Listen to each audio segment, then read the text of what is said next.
it's Alexa from Half Baked, and today's video is actually a collabo DIY tutorial with the amazing Nava Rose.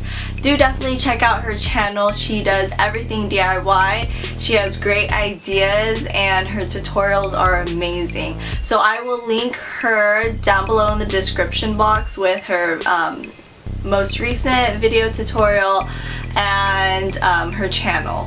So for our collab DIY, I will be showing you how to make these slip dresses, and I'm actually going to be showing you two slip dresses.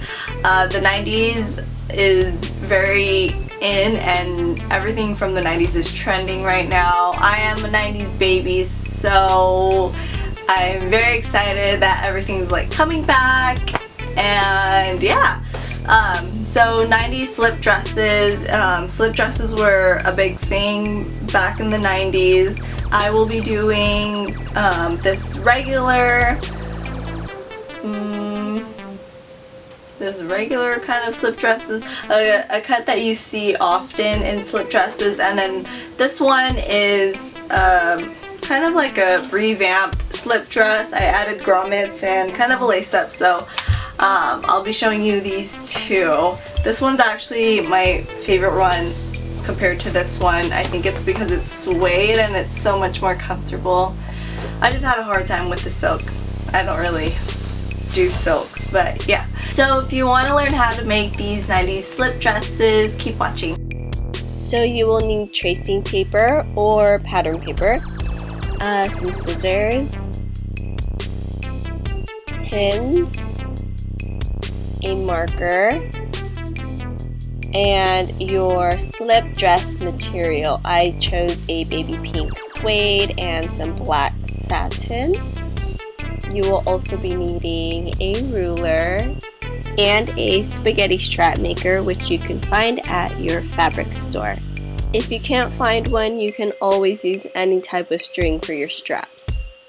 For the black dress, you will be needing these eyelets or grommets. I found these at Walmart, and together they both ended up being about $8 or $10.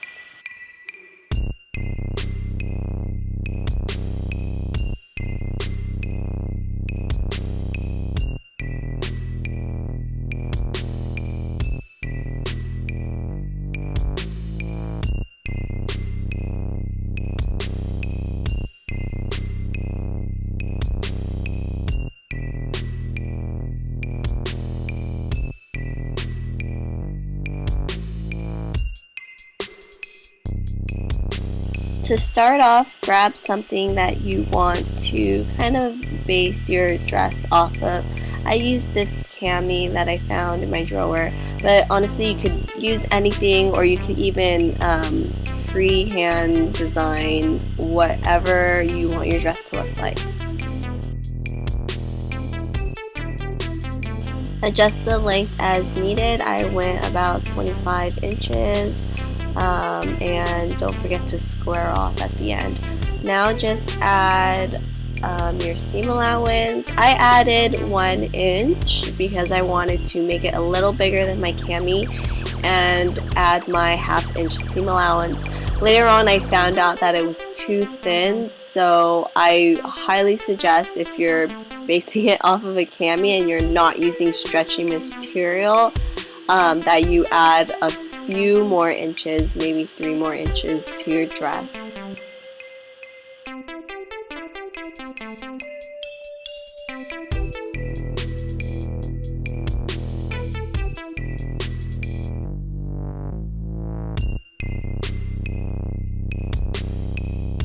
Don't forget to mark how deep you want your V to go.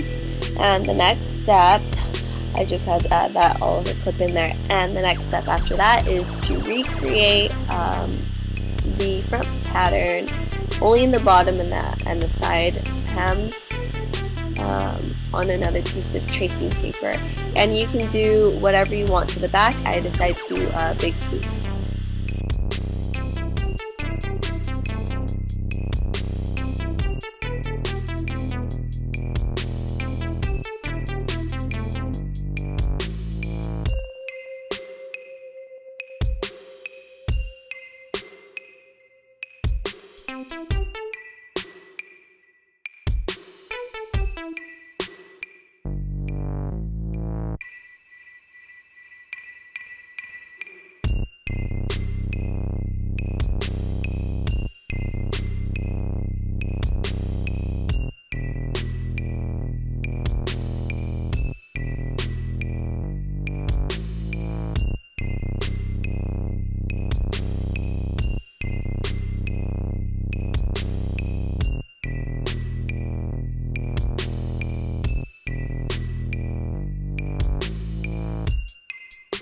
I put a pin at my V mark so I know how deep to cut, and if you watched my lace up top video a month ago, it's basically the same process, but this time it's with grommets and not the loops. So now what I'm going to show you guys is how I make the spaghetti strap. So what I'm doing here is cutting a bunch of strips of fabric because I needed about 60 inches of spaghetti strap or string, whatever you want to use. So I made a big rectangle, and now I'm just cutting them into 3 little strips, which I will sew later. So with 2 strips, make the right sides kiss and pin and sew so that you have 1 long string, and you want to do that to the other strip as well. So now you can pin and sew down your side seams.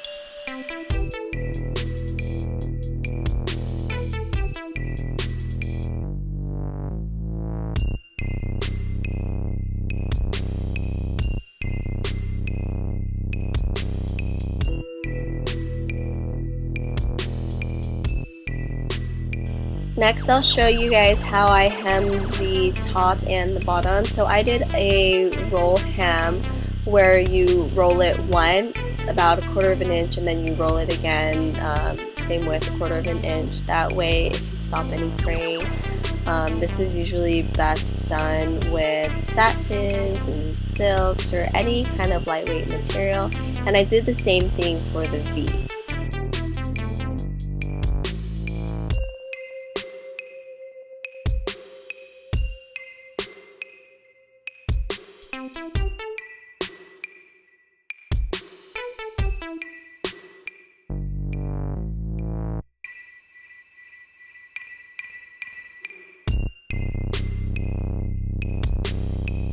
Now back to the spaghetti straps. With your big string, fold them so that the right sides are kissing, and you just want to sew all the way straight down. I suggest using maybe a 1/2 an inch or even 1/4 of an inch, whatever width you want your strap to be. So now I'm going to show you guys how I placed eyelets onto my slip dress. So this is my first time, bear with me. You're going to mark where you want your eyelet, and you're going to make a teeny tiny hole, big enough so that the eyelet can fit through, but not too big to where it falls through. You want it to still be tight.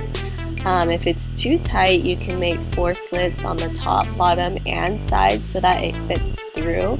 You want to take the boy piece, which is the longer piece called the grommet, and you want to place it through the right side of your material. Then you want to take that, flip it over, and place it onto the base. By the way, this is the old school way. I know they have a new tool for the new school way, but they didn't have that available at the store. So with that, facing upwards, you're going to take the washer or the girl side and place it on top of the grommet. Take the metal tool and place it over, and then you're going to carefully take your hammer, and what I did was hammer straight down a couple times, and then I kind of went in a rotation, so I tilted it forward and then the side and then downwards and then to the side again, and then I did a couple more just straight on top, and you kind of just want to check it here and there. If you could fit your nail through, you do have to either hammer a little harder or just repeat the process a couple more times.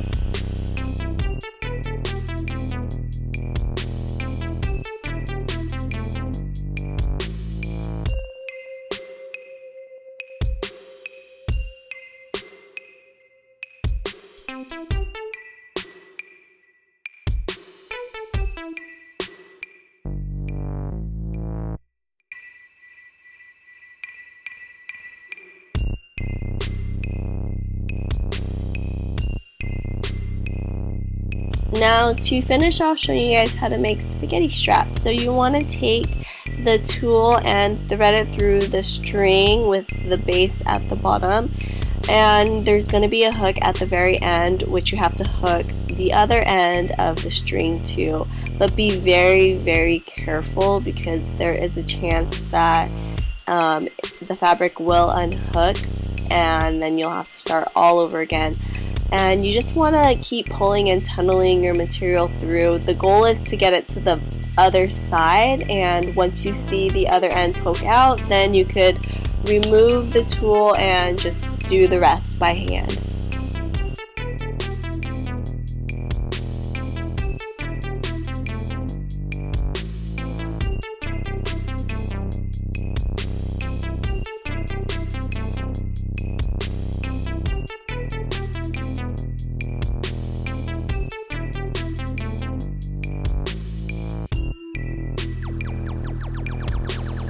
So cut the string according to your strap length, and then you could attach it to the body of the dress. My dress, I folded down the pointed part, that way it's a cleaner look, and then I attached the strap that way. I decided to do a cross strap, so I crossed the straps towards the back, and as you see when I flip it over, I ended up adding about 4 more inches, I believe, to the dress because it still was too tight. So yeah, definitely make sure you do the right measurements for your dress.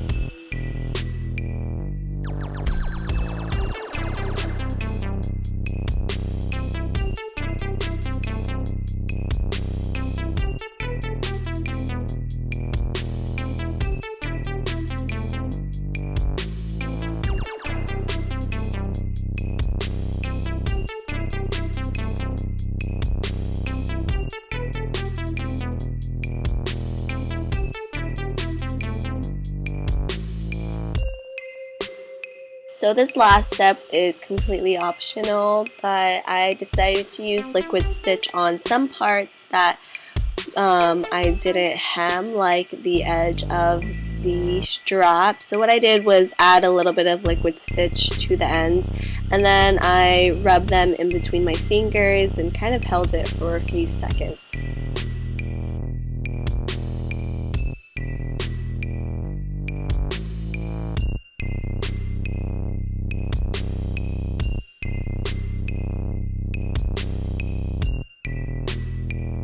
Next, I'm going to show you guys how I did the pink suede dress, and I just placed a piece of tracing paper over the black pattern, that way I can see what to do and what not to do. And this time I kind of wanted to go for a more simple and looser, boxier cut.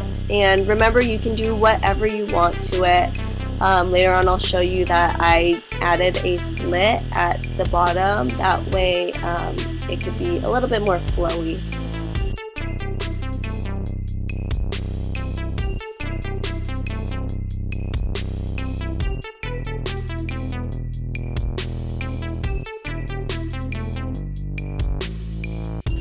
So I did add a dart to this dress in the bust area, and I know this is not the correct way to add a dart, but I just felt kind of lazy a little bit and I just wanted to do this way. So what I did was draw a line from the side going upwards toward the middle of the boot area, kind of like where a dart would be placed. Also remember, you can do whatever you want to your dress. If you want to add this dart, go for it. If not, it's totally fine. And I just folded it down. And what I did was fold up about 1 inch to make the dart closure a little bit bigger. You could close it as big as you want, as little as you want. It's totally up to you. And then I tapered the fold so that it tapers to the point that I made in the middle of the bust area.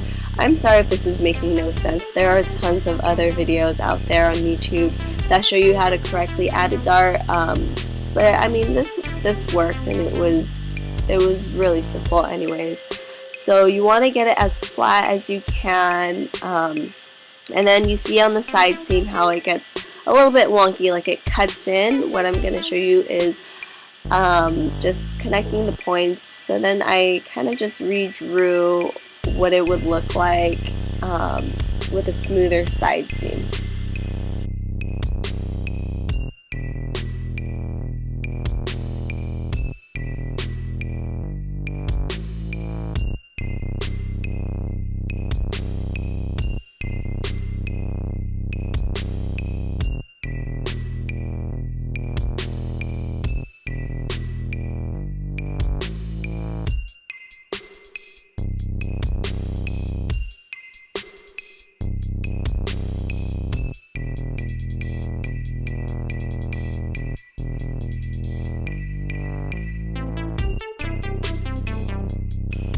So when you're cutting your pattern, you don't have to cut, you could totally just cut like around the dart, just like a straight line through. So now you want to make little slits on the openings of the darts. That way you know where to fold and sew through. And then I also added a pin at the point, so I know where the end point will be. Repeat the same process that I showed you with the black dress, where you copy the front pattern onto another piece of tracing paper. That way you could draw the back pattern. And then for this dress, I decided to do more of like a V cut so that it's a little bit more sharper than the black dress.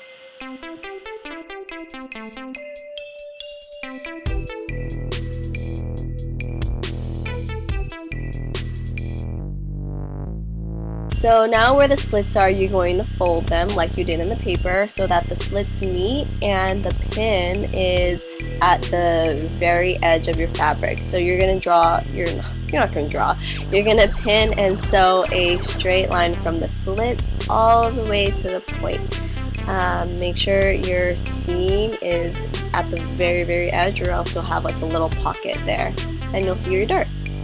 So once you're done sewing that, you want to sew up your side seams, making sure that the excess material from the seam dart is facing downwards. You never want it to face upwards.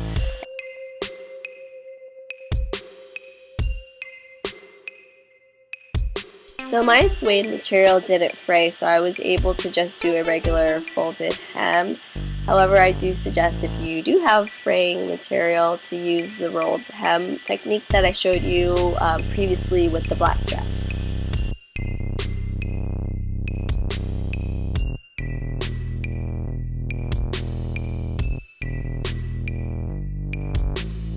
Just a tip, if you guys didn't know already, if you do anything like with a sweetheart or a V-cut, you want to make a slit down the center. That way it's easier if you're trying to hem.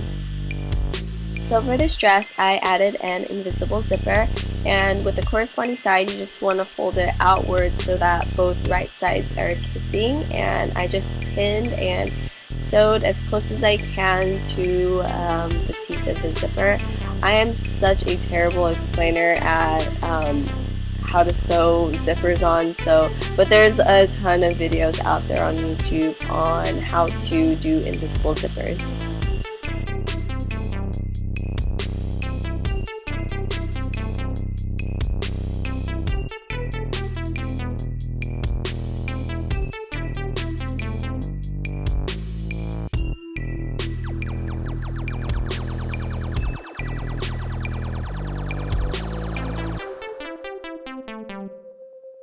Ideally, and what I was going to do before was do the same method that I used for the spaghetti strap maker, but then I found out that the selvage edge of this material had like a rolled string already, so I just cut that off and used that as my straps.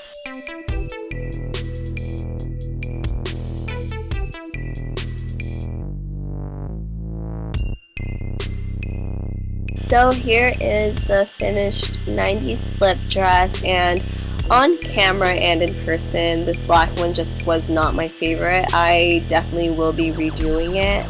I think it was the material. It was too lightweight and it was just not that great of quality, so I'm gonna redo this one for sure and probably post it up on Instagram. But yeah, the material was just so terrible. I love the design though. But yeah, so definitely find material that works best for you. Now this one is my favorite. I think I actually wore it the next day out to the movies. And as you can see on the back shot, I kind of took it in a little bit because it was too big, but I added more material because I was afraid of the black one being too tight. But I mean, it's better to have excess than not enough. Sorry that last shot was blurry. Anywho, I really love the way that this dress turned out. I think it is definitely one of my favorites. Thank you guys again so much for watching, and don't forget to check out Natasha's channel. I know she has a really good tutorial lined up for you guys. If you haven't subscribed to our channel, please do so down below, and if you enjoyed the video, give it a thumbs up. Don't forget to follow us on Instagram and Twitter. For those that do not know, we also have a blog aside from our YouTube channel. It's thehalfbakedblog.com, and I do highly suggest checking out the blog once in a while. That's where we post like our outfits of the day, styles, fashion features, recipes, and I do post up some DIYs here and there that I don't post up on YouTube, because if I feel like this DIY is a little saturated on YouTube, then I'll just post it up on the blog. So definitely check it out. Follow us on Bloglovin if you have Bloglovin, and what else? As a side note, this choker is from my line Luxe and Lexie, which actually launched on the site yesterday, so I'll also add that in the link down below so you guys could check it out. And I believe that is all. I hope you guys enjoyed the video, and I will see you guys in our next video. Bye!